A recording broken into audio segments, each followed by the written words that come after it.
نحمدہ ونصلی ونسلم علی رسولہ الکریم اما بعد فاعوذ باللہ من الشیطان الرجیم بسم اللہ الرحمن الرحیم وللہ علی الناس حج البیت من استطاع الیہ سبیلا صدق اللہ مولانا العظیم وصدق رسولہ النبی الکریم الامین۔ احباب ذی وقار، ہم سلسلہ احکام شریعت حج کے مسائل سماعت کر رہے تھے۔ آج کے اس سلسلے کا یہ 7واں سبق ہے، اور آج انشاءاللہ العزیز آج اس سبق میں جانیں گے کہ حج کے اندر کون کون سے کام جو ہیں وہ سنت ہیں۔ حج کے اندر تقریباً 15 کے قریب سنتیں ہیں، جن میں سے سب سے پہلی یہ ہے طواف قدوم کرنا۔ طواف قدوم اس طواف کو کہتے ہیں جو لوگ مکہ سے باہر سے آتے ہیں، یعنی سعودی عرب کے علاوہ کنٹریز سے جتنے لوگ آتے ہیں، آتے ساتھ ہی اپنے حج کا آغاز مکۃ المکرمہ کے طواف سے کرتے ہیں۔ اس طواف کو طواف قدوم کہا جاتا ہے۔ دوسرے نمبر پر یہ جو طواف شروع کرنا ہے، اس کا حجر اسود سے شروع ہونا، یہ بھی رسول کریم صلی اللہ علیہ وسلم کا مبارک طریقہ ہے۔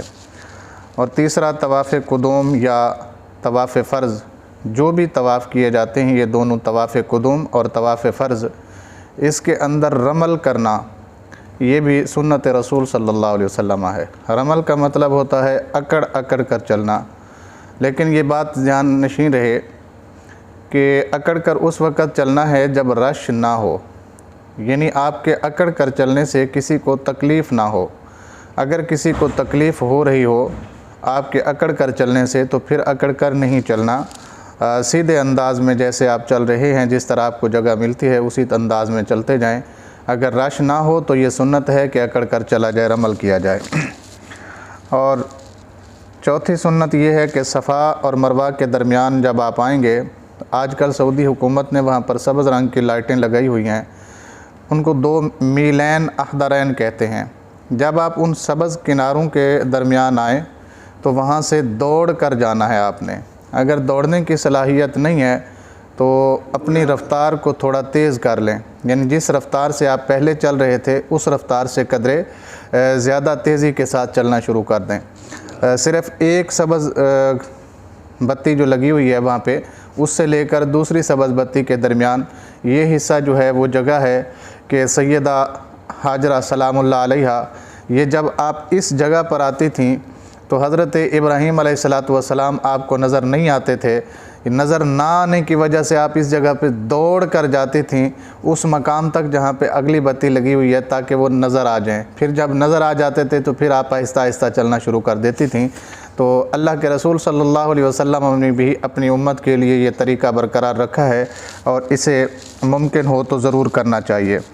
اور پانچویں سنت یہ ہے کہ امام جو ہے، یعنی جو حج کا امام مقرر ہوا ہے، وہ 7ویں ذو الحجہ کو مکۃ المکرمہ میں خطبہ ادا کرے گا۔ خطبے میں لوگوں کو بتائے گا کہ ہم نے یہاں سے کب نکلنا ہے، کیسے کیسے آگے کے سفر اور منازل طے کرنے ہیں۔ اور 8ویں ذی الحج کو عرفات کے اندر ایک اور خطبہ دے گا، یہ بھی سنت رسول صلی اللہ علیہ وسلم میں ہے۔ اور 11ویں ذی الحج کو مینا شریف کے اندر وہ خطبہ دینا، یہ بھی نبی کریم صلی اللہ علیہ وسلم کی سنت ہے۔ 10ویں سنت یہ ہے کہ مینا سے جب بندہ نکلے، یعنی عرفات کو، اس کے ساتھ ساتھ یہ بھی ذہن میں رکھیے کہ مکۃ المکرمہ کو 8ویں ذو الحجہ کی صبح کی نماز ادا کرنے کے بعد نکلنا، یہ رسول اللہ صلی اللہ علیہ وسلم کی سنت ہے۔ بعض لوگ اس میں 8ویں ذو الحجہ کے شام کو ہی چلے جاتے ہیں، یعنی جیسے ہی مغرب کی نماز ادا کی تو رات کو ہی سفر شروع کر دیتے ہیں۔ بعض لوگ ایسا بھی کرتے ہیں کہ 7 ذو الحجہ کو ہی مینا میں پہنچ جاتے ہیں۔ اگرچہ یہ جائز ہے، لیکن نبی کریم صلی اللہ علیہ وسلم کا طریقہ مبارک یہ ہے کہ آپ 8ویں ذو الحجہ کی صبح کی نماز مکہ شریف میں ادا کرنے کے بعد مینا کو روانہ ہوتے تھے، اور وہاں ظہر کی نماز ادا کرتے، پھر عصر کی ادا کرتے، پھر مغرب، پھر عشاء، اور پھر فجر کی نماز ادا کرنے کے بعد جب سورج نکل آتا تو آپ صلی اللہ علیہ وسلم غسل فرماتے اور میدان عرفات کے لیے آپ سفر شروع کرتے، اور وہاں جا کے آپ وقوف عرفہ ادا فرماتے تھے۔ تو یہ بھی سنت رسول صلی اللہ علیہ وسلم میں ہے کہ 8ویں ذو الحج کو صبح کی نماز مکہ شریف میں پڑھ کے اس کے بعد آپ مینا کو تشریف لے جائیے۔ اسی طرح 11ویں جو سنت ہے وہ یہ ہے کہ وقوف عرفہ کے لیے غسل کرنا، یعنی جب آپ نے میدان عرفات میں پہنچنا ہے اور جہاں پہ آپ نے وقوف کرنا ہے، کھڑے ہونا ہے، اس جگہ پہ کھڑے ہونے سے پہلے غسل کر لینا، یہ بھی نبی کریم صلی اللہ علیہ وسلم کی سنت ہے۔ لیکن یاد رکھیے آپ اس وقت حالت احرام میں ہیں، کوئی خوشبو والا صابن وغیرہ یا اس طرح کی چیزیں جس سے آپ کا میل کچیل صاف ہو سکے، یہ آپ استعمال نہیں کر سکتے۔ صرف آپ نے غسل کرنا ہے، نبی کریم صلی اللہ علیہ وسلم کی سنت کے مطابق جسم پر پانی بہانا ہے بس۔ اسی طرح اگلی جو 12ویں سنت ہے وہ یہ ہے کہ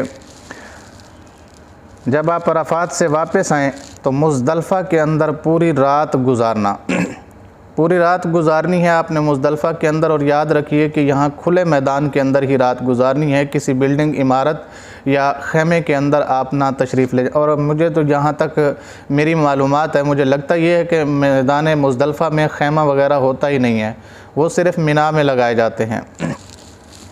اور 13ویں سنت یہ ہے کہ جب سورج نکل آئے تو یہاں سے پھر آگے مینا کو تشریف لے جائیں، وہاں پہ جا کے آپ نے پھر 2 کام کرنے ہیں، ایک تو قربانی کرنی ہے، دوسرا سر منڈوانا ہے، اور نماز عید بھی آپ وہاں پہ جا کے ادا کریں گے۔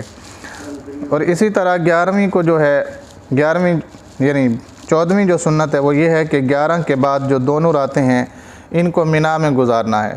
11 کے بعد 11واں والی رات بھی اور 12 کی رات بھی آپ نے مینا میں ٹھہرنا ہے اور کنکر مارنے ہیں۔ لیکن اگر آپ مینا میں اتنی دیر تک رہے ہیں کہ آپ کو دونوں راتیں جو گزار لی ہیں، اس کے بعد آپ چاہتے ہیں کہ 13ویں رات بھی آپ کو اگر مینا میں آئی ہے تو پھر آپ رات کا سفر نہ کریں بلکہ مینا میں ٹھہر جائیں، اور 13ویں کے دن بھی آپ کنکر مار کے پھر آپ جو ہے وہ مکہ شریف کو جا سکتے ہیں۔